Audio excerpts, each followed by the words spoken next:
Sister Mahlangu. She's well known for the Ndebele art creation, and her work that she learned from her previous ancestors, or she learned when she was growing up.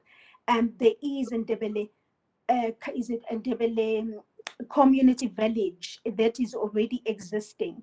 So what she has done, she has been acknowledged throughout the world. In the US, even the BMWs, they use her art and craft.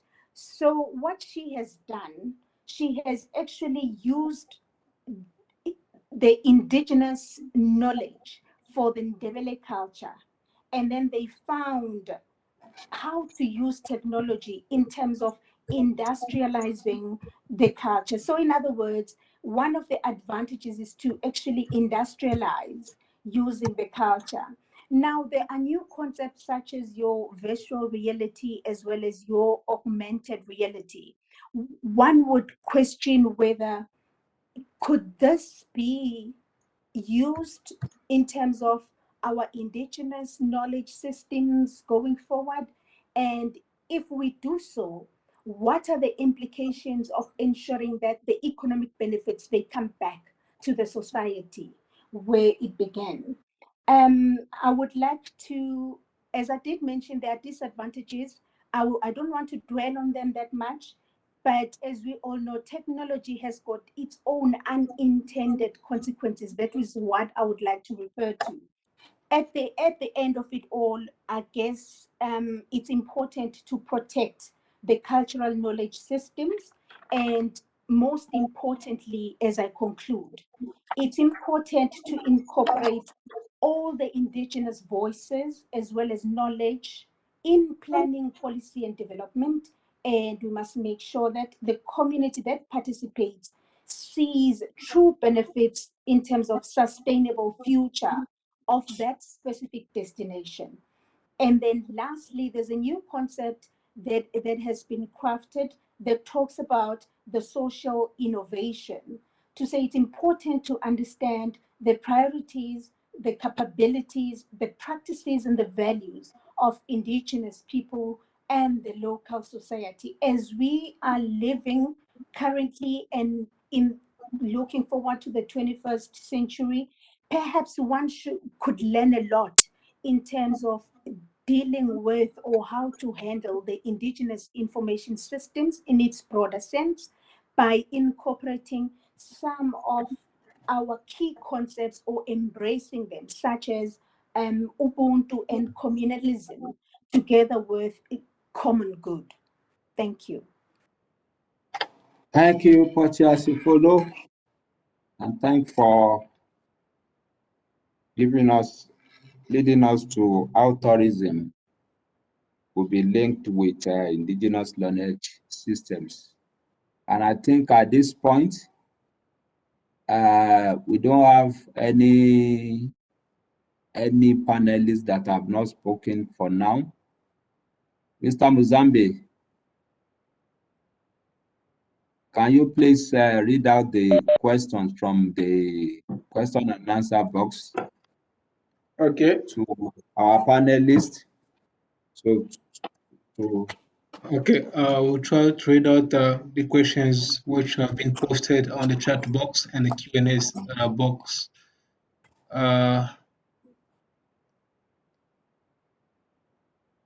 It's quite a lot. It's quite a lot of them. So the first question I see here it's from Don Crutchfield. It says, how can we engage more people in IKS and appropriate technology? It's sent to all the panelists, I think. Yeah, there's no one person who is specified here for this question. So it says, how can we engage more people in IKS and appropriate technology?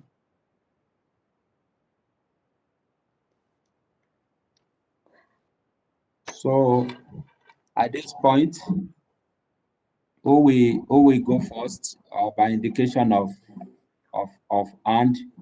I think you can see from your end, Mr. Muzambe, those that would raise hand to respond. Don't think I Yeah, can I see. can. Okay.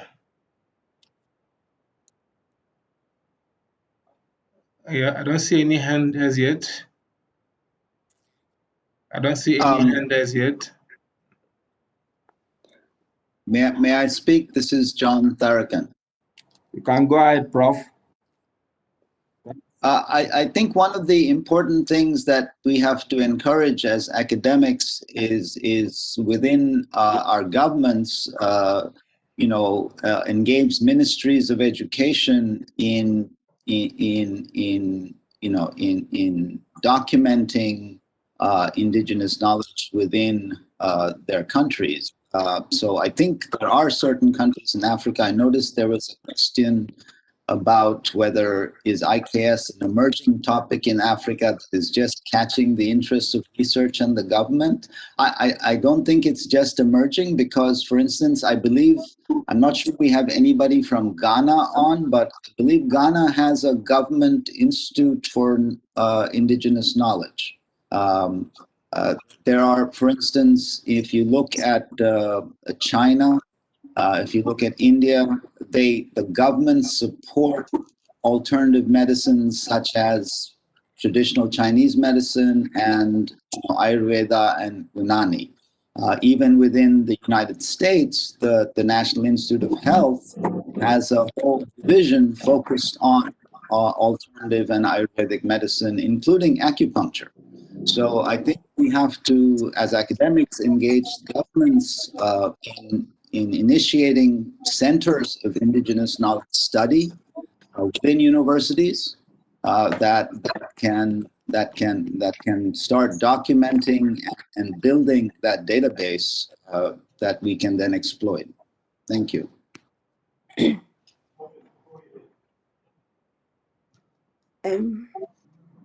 Can I also pitch in on this one? Can go ahead, Pocha. Oh, okay. I think how can we involve many other people? I think it starts with the question of the community, the indigenous people themselves. What is happening on the ground?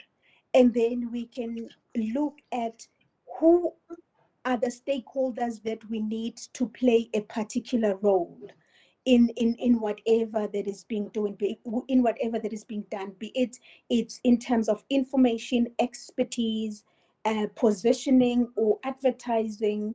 We know that we will need definitely government in terms of the policies, as well as the planning as far as it goes, because they provide an enabling environment. So we needed different stakeholders to actually partake in the inclusion of indigenous people.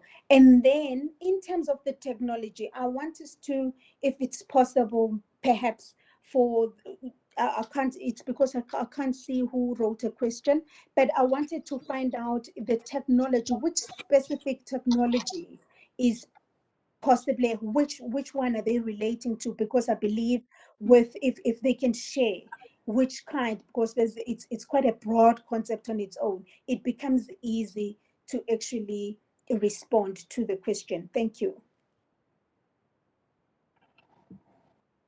Thank you. Do we still have panelists in the house to respond before we go to any other questions? Okay, just Dr. Adenuga. Dr. Adenuga. Yes, Prof. I think Dr. Mwani was also supposed to be given an opportunity to speak, and unfortunately she had problems with connectivity. So I see now she's on. Maybe we can give her maybe a window, give her some minutes, so that she's part of the conversation with the questions that are taking place. Thank you very much. Yeah, Giovanni, can you please add her as a panelist? Because I can't see her on my list. Not Okay. tobacco. Yeah. Okay, let me see if I can see her on the attendance list now. Mekwage. Non-tobacco. Okay, yeah, she's here now. She's there, okay. Because I Yes. sent her, yeah, I sent her the mail. Okay, now So, she's added now as a panelist. so you are welcome, Dr. Notombeko. Mekwagi. And thank you, Dr. Adeluga. So before you have the floor, I think I need to read your bio. Yeah, Dr. Mekwagi is a registered pharmacist and a senior lecturer in the Department of Pharmacy Practice, School of Pharmacy at the Sefako Magato Health Science University here in South Africa. She is responsible for developing and implementing curriculum for pharmacy undergraduate students and oversee research methodology for honors degree students.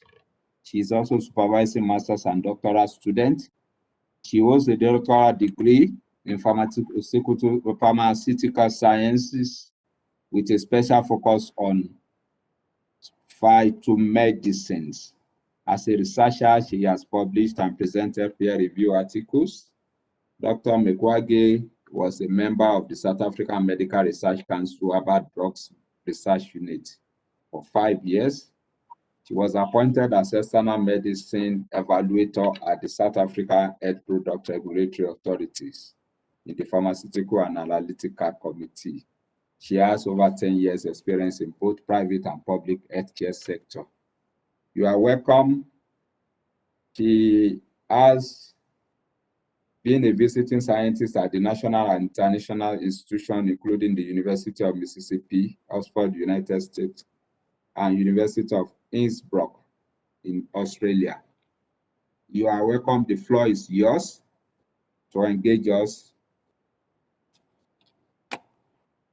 Good afternoon, colleagues. I think my contribution would be to shed some light with regards to the strides that we have made as South African, especially with regards to the WHO requirements, because the WHO requires South Africa as a member state to build a knowledge base for effective management of traditional and complementary medicines through appropriate national policies. And there are several challenges. And the little bit that I got was that the lack of involvement of traditional healers and knowledge holders. However, in the recent years, there has been some who are forthcoming with this knowledge to bring it to the front, because our involvement as researchers in this area is to ensure that the medicines that go out there to the public, they are safe and they have proven efficacy and they are of a good quality.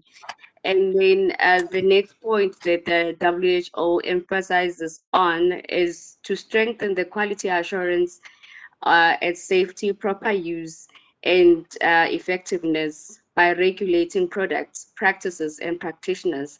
The point of products, there's been advancements. However, when looking at practitioners, one can imagine a traditional healer sitting in some parts of KZN, Eastern Cape, or Limpopo. It's difficult to regulate the practice as such, because when you imagine a medical doctor, there are standard treatment guidelines. You know that when you have a headache, this is these are the options for treatment. However, when you go to a traditional healer, there is no such. And one of the hindrances is the level of education when it comes to traditional healers. And now with the national health insurance coming on board, soon to be rolled out, and it's being piloted at various provinces, there's also a need to promote universal health coverage by integrating these traditional and complementary medicine services into the healthcare service delivery and healthcare as a whole. And how then do you integrate this? Because we know there's a common stat that about 80% of the people use traditional medicine. So then how do we as researchers contribute to make sure that these are thoroughly researched in terms of safety, efficacy, and quality assurance? And there are certain parameters that one needs to take into consideration. But for now, I would like to leave it here that there has been advancements, and the as a country, our regulatory body has made a call to regulate the products at least and the practices. Thank you. Thank you. Thank you once again for your speech. And I think we'll go back to our technical support guy to read out the next question before we have to state the expected outcome of this forum or workshop. Okay. Yes, Doc. Doc? Yeah. I think it would also be fair to request Dr. Mwani to address the question on how we can engage more people in IKS and appropriate technology.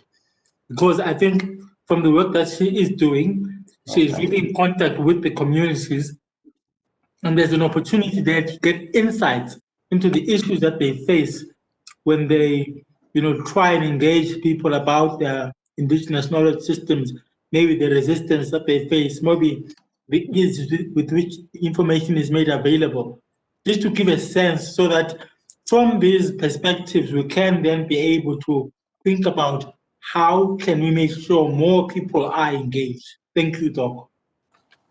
Okay. I think over to you, Dr. Migwage. The question is, how can we engage more people in IKS and appropriate technology? It was from Down CrossFit. I think the major point here would be to sensitize communities with regards to the need to get their products regulated. Education, as I mentioned before, is maybe a stumbling block, because when you engage people on indigenous knowledge, then you need to talk about intellectual property rights. Then they need to get all their work or their products patented. Some of them don't even know, and because of maybe something that happened to them in their past, maybe they give information and then there was no proper beneficiation in the system to make sure that as knowledge holders they are recognized. Currently they may be then reluctant to share knowledge. However, as researchers, we need to sensitize communities through transparency and build their trust. Honestly, it's about advocacy, to go to them as partners, ensure that you build a trust and they see you as a partner in the process, and through transparency in all the transactions that happen, because they need to be protected through IP protection, and they also need to be listed as beneficiaries of the process. Because what has happened previously is South Africa has been a donor country to many countries in terms of raw materials when looking at medicinal plants, and we export to many countries, including China, US, and Europe. And South Africans have never really been involved in the whole supply chain of a single product. There's only but a handful of products that we see which are largely or mainly proudly South African. So it's about sensitization of communities and building the trust between researchers and knowledge holders, and also making them understand a bit of education of how pharmaceutical product development happens. Because what we see mainly, especially at multi-markets, are raw materials which are sold as products, if I may put it like that. You get a plant root, a plant bark. It's not formulated in any way, and there is no value adding in any way, and these are sold as such. So we need to sensitize people in terms and support them. Have these hubs where, for instance, I just recently attended a workshop on cannabis. Cannabis, it was legalized last year for medicinal use, and in terms of extraction, people were selling the raw material, which is largely how they trade for medicinal plants. However, there was no moving away from the raw material to the extraction process. How can we commercialize just the extraction and then product development? So we need to have these mini hubs where we look at every step of the supply chain of medicinal plants, and that's how we get communities involved. I mean, a big industry, for example, like rooibos from the Cape, it's a big industry because rooibos is a big indigenous plant and it's being exported, and it creates employment for many community members. So if we can have something like a rooibos structure for a particular medicinal plant, that would be fantastic. Thank you. Thank you. Take care.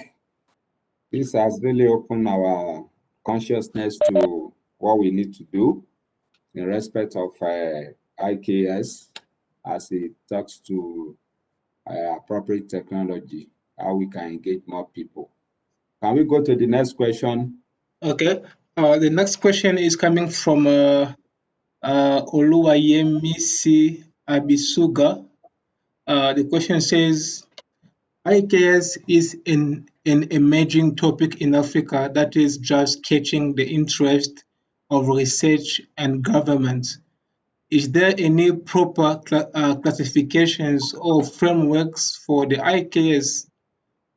And then it says, African IKS is very broad and this makes definition cumbersome. That's from Oluwayemisi Abisuga. So we need a response from the room. To the panelists. So they want to just know if is there any proper classifications or any proper frameworks for the IKS. Thank you. I can share a quick idea about that question. You can go ahead. Well, first of all, I think and the owner of this knowledge, this indigenous knowledge, presumably not us here on this panel, they would probably not like any classification or not really see the knowledge in the ways we see classification. But I am sure there are many efforts that have looked at classifications in different ways. Some try and uphold the holistic nature of indigenous knowledge, such as putting them in very broad categories like technical knowledge, local knowledge, folk knowledge, environmental, ecological knowledge. So kind of putting them into these big umbrellas and try and you know that holistic feature.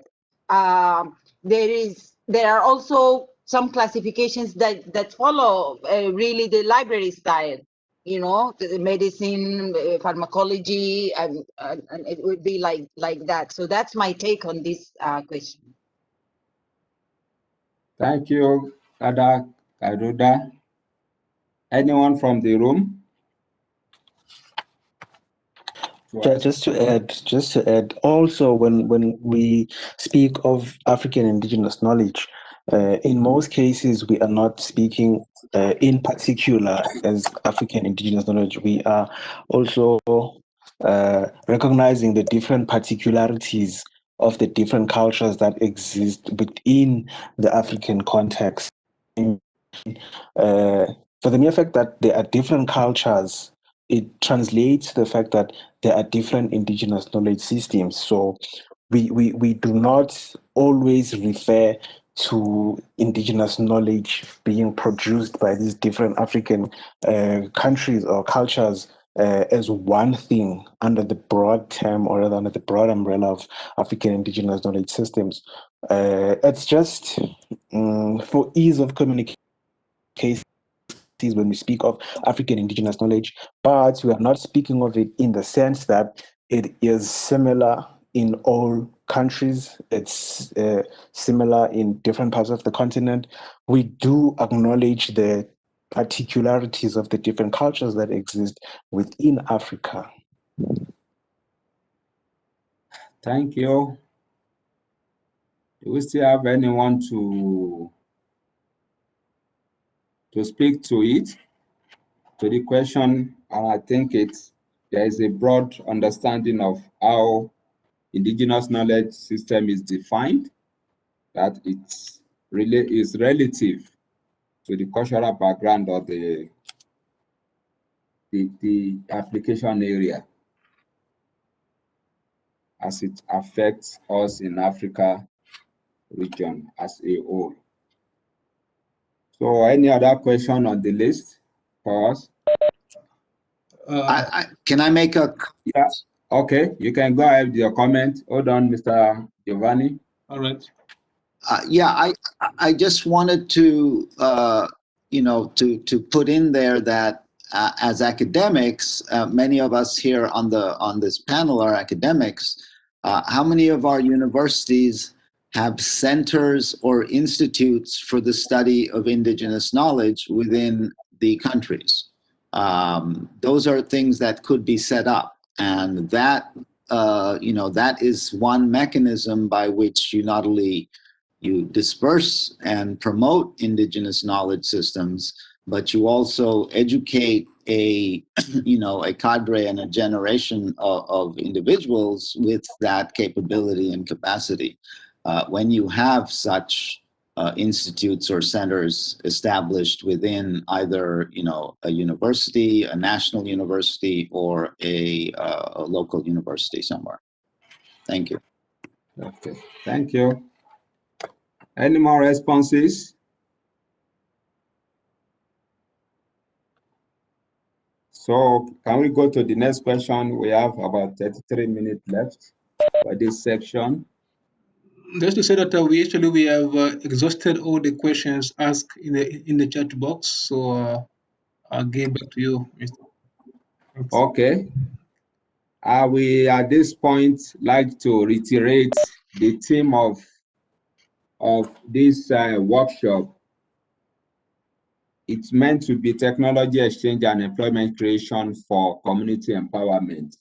Our workshop is centered on the employment creation for community empowerment, and we have really dwelled on the cross-pollinating of innovative models from the different panelists.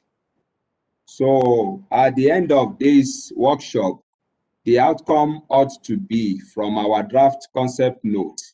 It's for us, I'm throwing this to all the panelists for us to have a consensus on this.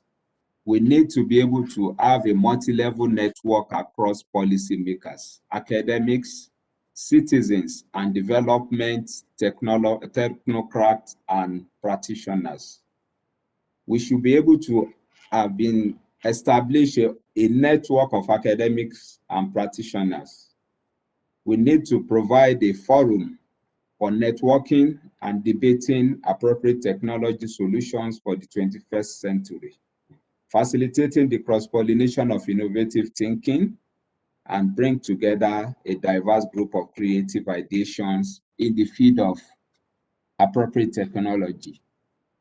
We're supposed to allow the recognition, valorization, and reappropriation of innovative and appropriate technologies, and also allow the exploration of appropriate technologies at all levels through the investigation of the diverse range of carefully compiled sub-teams. Now, where do we go from here? This is to all panelists. As regards employment creation, from one of the speakers, I think looking at the supply chain for indigenous plants, which we have in abundance in Africa and in the entire universe, where do we go from here? I think that is the next topic of discussion for opinion from the panelists. Thank you.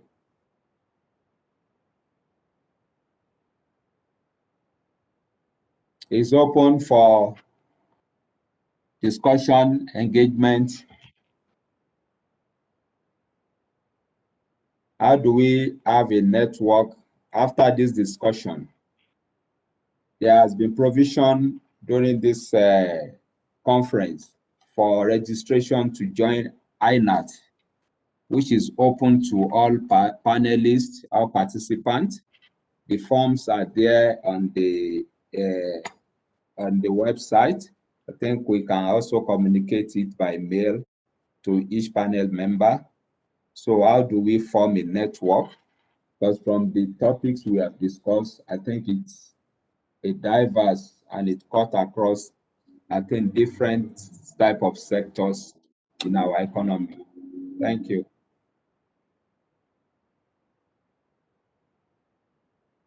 Dr. Denuga, Yeah. I see there's a hand from Dr. Mwangi. Let her go first and then I'll speak after him. Okay, I can't see the hand. Giovanni, please always notify us from indication. She can go ahead. Thank you, Dr. Adenuga. I think one of the panelists has already mentioned that we need to bring back to universities the point of education so that we create a new breed of citizens and community members who are sensitized in terms of indigenous knowledge systems.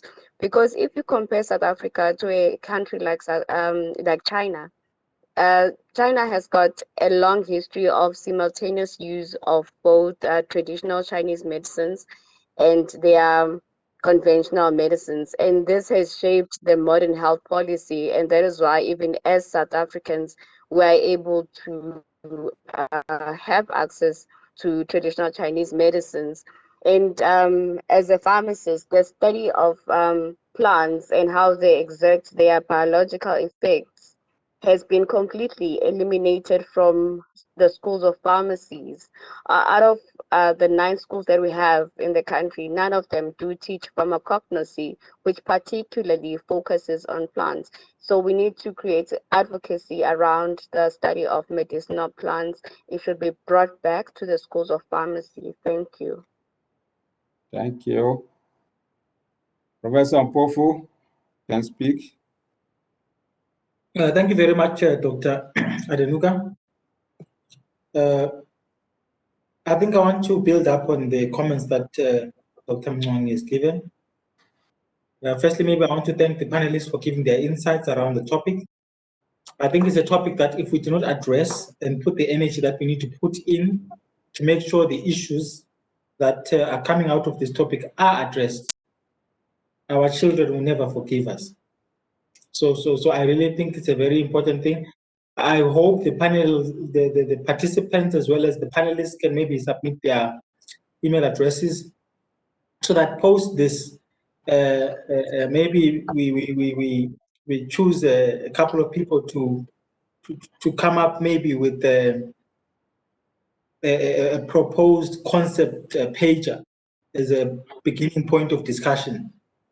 The good thing is that at this juncture, there is an Indigenous Knowledge Systems qualification that is being supported by the Department of Science and Innovation. And I think it's an excellent opportunity. Yes, Dr. Mwangi spoke about the people, the pharmaceutical industry. But I think with the view that we need to take is the appropriateness of indigenous knowledge as technology for dealing with the various challenges, whether it's from housing problems to healthcare to mobility to mental challenges of our societies, etc. So I want to propose that those members of the discussion this evening who are interested, maybe they can share their email addresses, and the technical person can capture them. We maybe convene a team of volunteers of maybe maximum of 5 from the different represented geographies and continents or countries, and we begin to have a way forward on what we can do, and maybe even engage the Department of Science and Innovation in terms of the work they're doing regarding this qualification on indigenous knowledge systems, so that the fiber, there are people, Portia spoke about tourism and the good effect that it has had in terms of employment.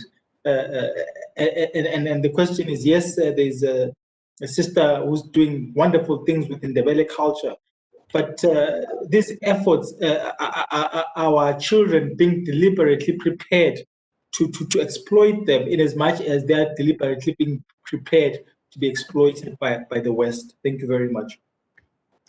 Thank you, Professor Mpofu.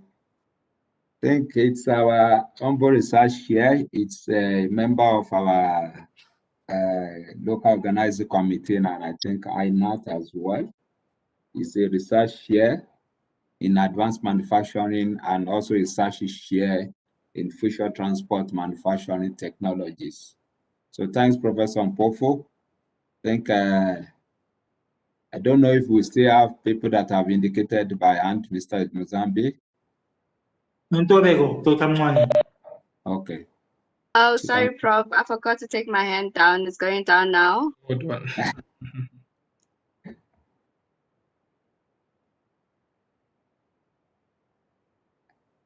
Any other opinion that support the view of Professor Mpofu on creating a network? So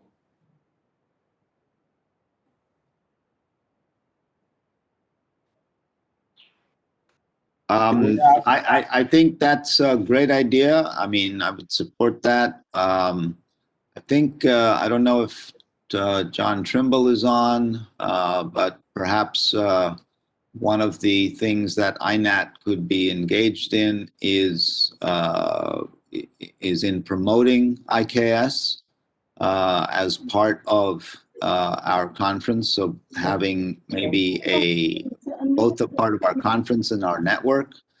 So maybe having a dedicated group, a dedicated session in each forthcoming conference on IKS, and perhaps, supporting any efforts like that. Thank you. And you know where you saved it?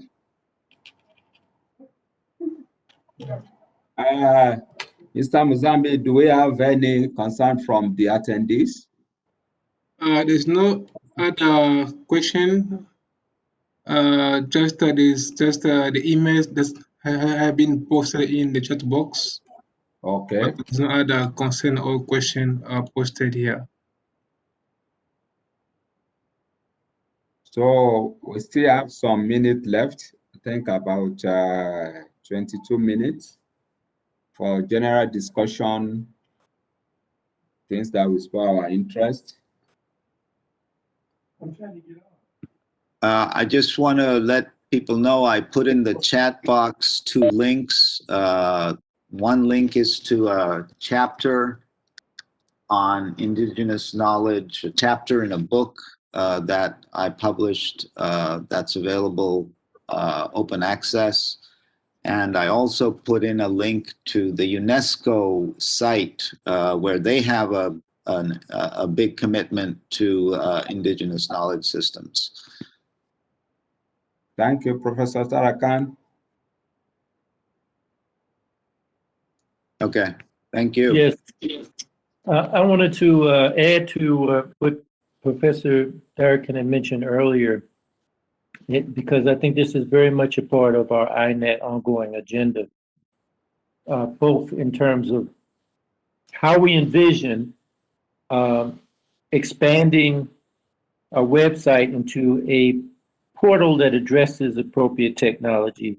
Certainly, indigenous knowledge has got to play a key role in any portal like that, such that we would have the various information that's being discussed now, extensions of that, and connections with the various projects that have been discussed and others that relate to indigenous knowledge. I think the other key area is that we have mandated ourselves as INET to support appropriate technology projects. So indigenous knowledge-based appropriate technology projects should be at the top of our list. So I think you're on the right track, John, when you mentioned that this is something that we should see as an ongoing effort. And I think that that's where what Prof. Mpofu had mentioned in terms of the development of a team like this would fit right into our ongoing agenda. Thank you.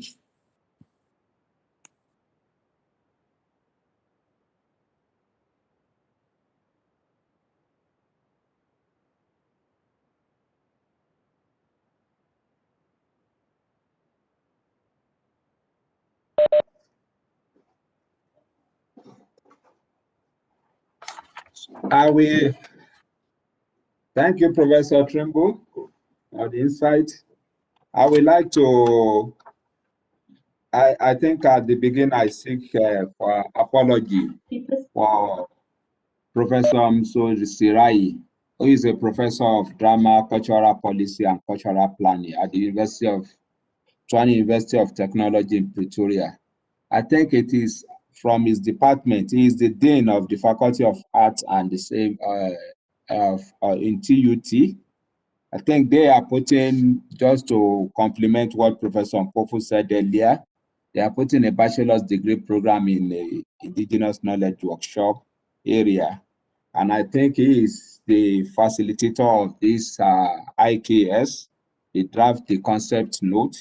I think some of the panelists are being selected nominated by him. His area of specialization focuses more on cultural policy, cultural planning, and creative industries. So as we resolve to have a network, I think we will have a link with working with his department and probably with a larger group in INAT and the panelists here. So the floor is open for contribution.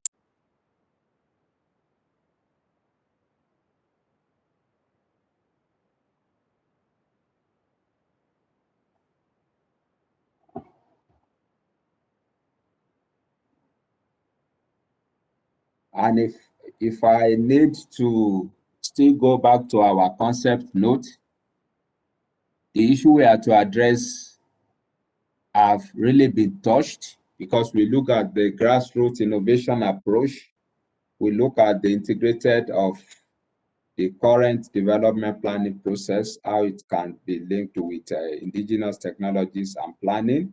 We also look at the technological disruption, both here in South Africa and in the universe, from our speaker from the other side of the ocean.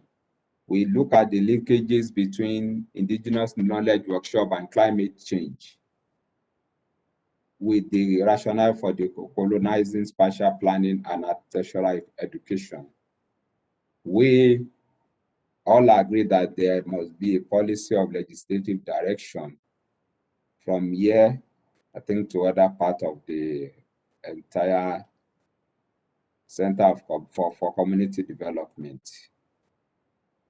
So as we are rounding up, I think I would like to call on each of the, I would like to call on each of the participants for the closing remark. I will start with Nsebizi Mabuza. He was our first speaker. We need a closing remark from you. Thank you so much for this opportunity once again. It is a wonderful eye-opener, especially for people like us who have a background in laboratory-oriented science, and we never really come out to engage the impact of our science on the ground. So it is opportunities like this where we get to engage the grassroots impacts of this indigenous knowledge that we always research about. To some of us, indigenous knowledge has always been medicinal plants and the kind of research that we do in the lab, but we've never really set to appreciate where this knowledge comes from, how this knowledge has been sort of accumulated, and how this knowledge can impact and assist the countries and communities to develop and to be economically stable, so to say. So this is my closing remark. Thank you so much to all the other panelists. and the lovely presentations that you gave. And I noticed some of the speakers who spoke, and their research is sort of in line with what I do, and I would love to engage them even further. Thank you so much. I think I'm impressed. I'm impressed with your concluding remarks. Thank you. You've seen and the fellowship from the platform. Thank you, Stamabuza. Thanks, Doc. Yeah. So I think I'll call on Portia Sifolo to give us a closing remark. Thank you for an opportunity and beautiful presentations, everybody. It is indeed has been an eye-opening. From the travel perspective or tourism side, we all have participated in traveling one way or the other. And we are all motivated by different reasons why we do travel. While we do that, because now we understand the impact of what we do in terms of the knowledge systems as in its entirety. Let's observe and appreciate indigenous people in whatever we do. Thank you. Thank you. I think, for travelers like us, yes, I think we will take your word home and it will keep reflecting in everywhere we visit. So I will call on, I'm calling on a man, Professor John Tarakan. I have to be mixing it for a closing remarks. Thank you, Dr. Adenuga. I just want to thank everybody for the opportunity to be part of this panel and this discussion. As you have probably seen from what I've written, and my interest and passion for Indigenous knowledge is high. I'm happy to be part of this network. And just as John Trimble said, I think Indigenous knowledge should form a critical and essential component of all of our efforts on appropriate technology. And this will ensure that we engage and value the communities that we work with. So thank you very much, and happy to be part of this. And I look forward to continuing to work on this with all of you. Thanks. Yeah, pleasure, Prof. Thanks for leading us in this, and thanks for the background support you have given us in organizing this conference. You've been very committed, and I will say on behalf of our team, we appreciate you, we appreciate your wisdom, we appreciate the knowledge you have engaged us with in the planning of this conference. Thanks once again, Prof. I will call on Dr. Notubeko Mekwage to give us Thank you. Thank you so much, Dr. Adenuga, to host me. It was really the bits that I got of the conference. My closing remark would be that South Africa is a beautiful country with exceptional biodiversity, and it's got 10% of the world's flora, and most of it's still largely unexplored, and we have an opportunity here to make a positive contribution to the existing body of knowledge. My greatest concern is the silos in which researchers work. You might find that maybe a group in KZN are working on something, group in Limpopo doing something else. So we need to find a way to harmonize our efforts so that we can progress in our efforts in trying to make an impact in terms of medicinal plants. I was very happy to be part of this conference, and I look forward to future engagements with you. Thank you. Thank you. Thanks for being our guest, and thanks for the insightful presentation. Yeah, I think we call on Professor Mpofu for a closing remark. I don't think is it still online? Prof. Thank you very much, Dr. Denuka, for coordinating. A special thank you to our guests, the form of Mtelisi Mabuza, Portia, Mr. Dr. John Tarakan, and Dr. Mutube Mwangi. I think this is a very important conversation that we need to have. However, it's important that it doesn't end up with just talking.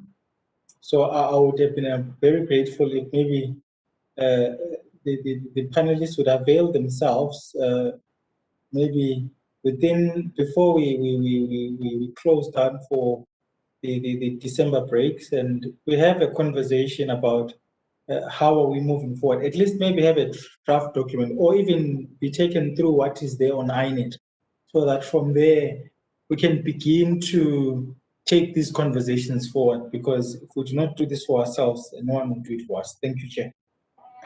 Thank you, Professor Mpofu. Thanks for being one of the engines behind the success of this workshop. And I will have called on Gada Gadoda, but I think she has left the platform.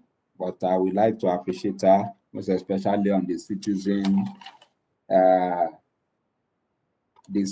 sciences that she opened our eyes to. So we appreciate her for coming. So before I call on Professor Trimble, I would like to extend our appreciation to Dr. Oluwayemise Abishuga for her question, for engaging us, and for being our attendee in this forum. I would also like to say a big thank you to Don Crutchfield in our attendees list for the question they posed across to the panelists to make this section a success. And also, I would like to acknowledge Gugu Nyoni, who developed the draft concept notes out of his busy schedule. He was unavoidably absent. He has to take a trip outside the country to attend to an emergency as well.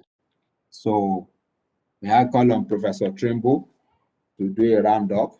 Appreciation also goes to my technical support person, Mr. Giovanni Mozambique. Thank you for being on the seat to make this happen. Professor Trimble, a closing remark. Thank you. I'd like to thank all the panelists and thank Dr. Adenuga for doing a great job of pulling this together. He really was the key person that was calling and emailing and pulling together a lot of things on this, not just chairing the session today.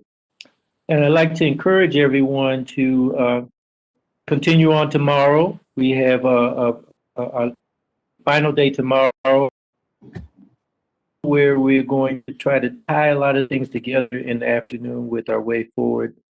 So we'll be getting short summaries from all of our workshops, including this one that will go into our final session. With many of the people that could not attend the different workshops, this will be their opportunity to hear what went on all week.